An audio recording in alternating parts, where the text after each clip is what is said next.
Hello students, today we will discuss about class 8 geography chapter 2 land, soil and water resources। Previous video में हमने देखा था कि land resource and soil resources, ठीक है। अब हम देखेंगे water resources.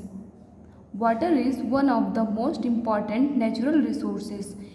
It is essential for life.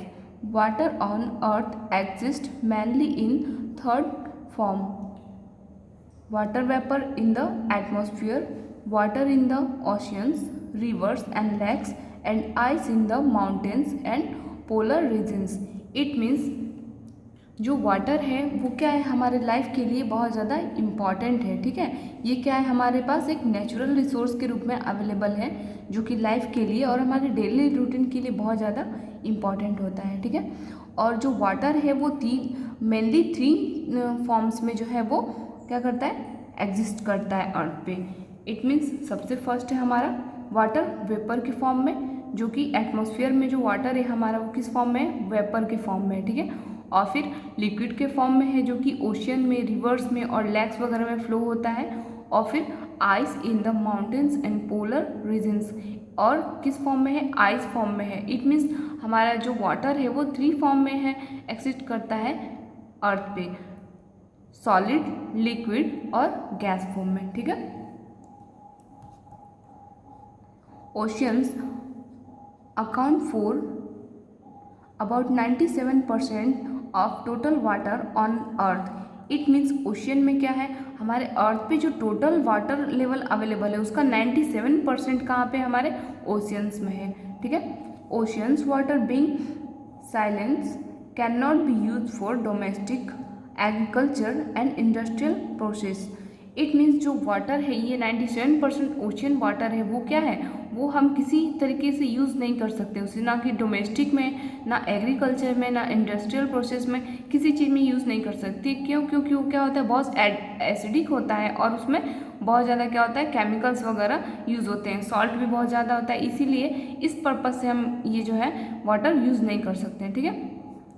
Only about 3% of water, earth water is fresh water. It means जो हमारे अर्थ पे कितना परसेंट, 3% जो वाटर है वही क्या है, सिर्फ फ्रेश वाटर है। अबाउट 70% ऑफ इट्स आइस, जो हमारा 70% वाटर है वो किस फॉर्म में है, आइस फॉर्म में है। About 30% is underground, most of which too deep to reach. और जो हमारा 30% जो वाटर है वो क्या है, अंडरग्राउंड में है, जहाँ तक पहुँचना बहुत ज़्यादा हमें मुश्किल लगता है, ठीक है। अब हमारे पास उतने ज़्यादा अभी रिसोर्सेज अवेलेबल नहीं है कि हम बहुत ज़्यादा डीप में जा सकें। And the river and lakes hold about 0.25% atmosphere water, vapour and clouds account of about 0.04%, and the rest is present in swamp and its the bodies of plants and animals. और इसी तरीके से जो water है वो अलग अलग form में, अलग अलग बॉडीज़ में अवेलेबल रहती हैं। जैसा कि हमने समझा कि 0.25% जो वाटर एटमॉस्फेयर में है वो वाटर वेपर के फॉर्म में है, और 0.04% जो वाटर है हमारा वो फ्रेश वाटर है, जो कि क्या है, अलग अलग बॉडीज़ में है, जैसे कि प्लांट्स में, एनिमल्स वगैरह में, इस तरीके से, ठीक है। So less than 1% of total fresh water is available for domestic and industrial use. और सिर्फ कितना, 1% जो वाटर है वही क्या है, बिल्कुल फ्रेश वाटर है, किस चीज़ के लिए, डोमेस्टिक एंड इंडस्ट्रियल यूज़ के लिए। और हमें जो ड्रिंक करने के लिए जो वाटर है वो भी कितना है, सिर्फ 1% वाटर है। इससे हम ये समझ रहे हैं कि जो हमारा वाटर रिसोर्सेज है वो क्या है, बिल्कुल सफिशेंट है, और क्या है, हमें उसे कंजर्व करना चाहिए, ठीक है, उसे प्रिजर्व करना चाहिए, पॉल्यूट नहीं करना चाहिए। क्योंकि हमारा देखिए, जो हमने देखा ऊपर 97% जो वाटर है वो क्या है, ओशियन में है, बट वो किसी यूज़ में नहीं आएगा हमारे। और जो हमारा 1% जो वाटर है वही सिर्फ फ्रेश वाटर है, ठीक है। Power generation and so on, और क्या करते हैं, इसी से हम क्या करते हैं, पावर को जो है वो जनरेट कर सकते हैं, ठीक है, मीन्स इलेक्ट्रिसिटी वगैरह। Large bodies of water serve us avenue of transport and trade. Most water bodies also support a large number of fish and other marine organisms that are useful और for making.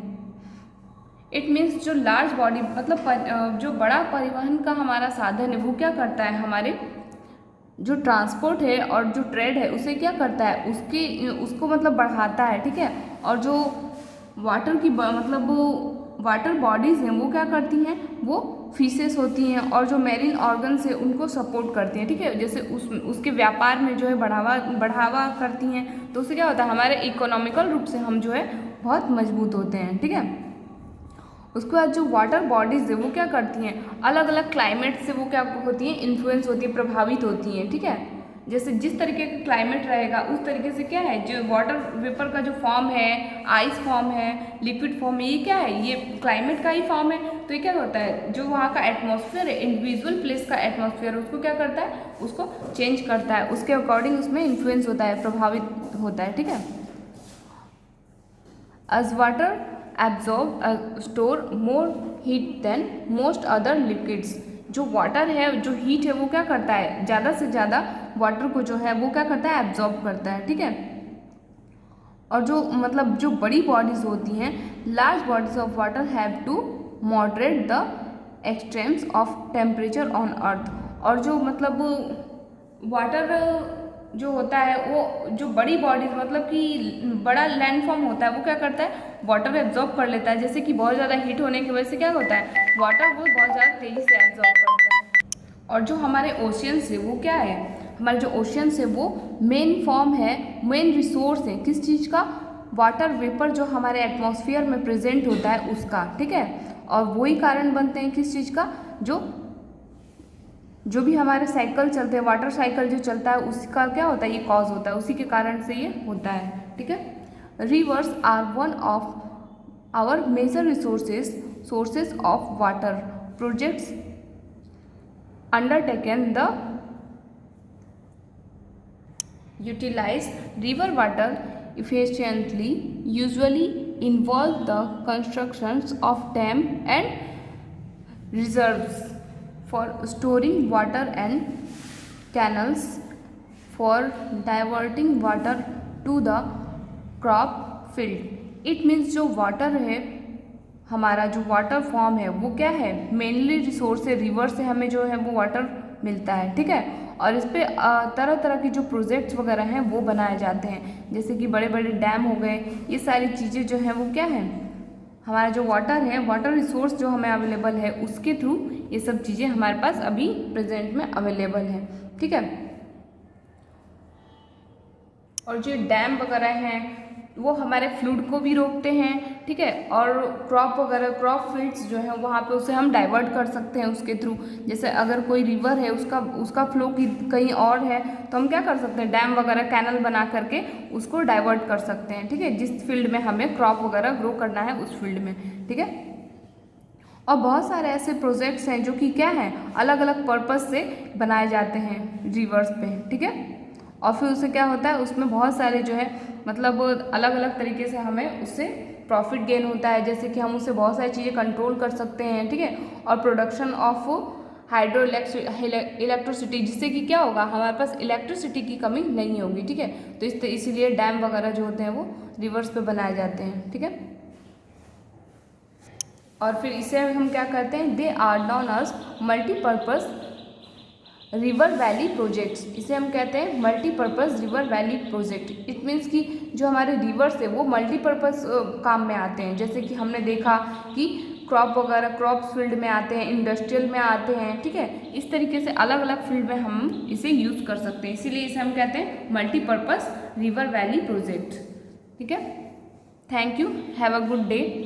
आज की class हम यहाँ पे over करते हैं। Next class में हम देखेंगे डिस्ट्रीब्यूशन ऑफ वाटर रिसोर्सेज।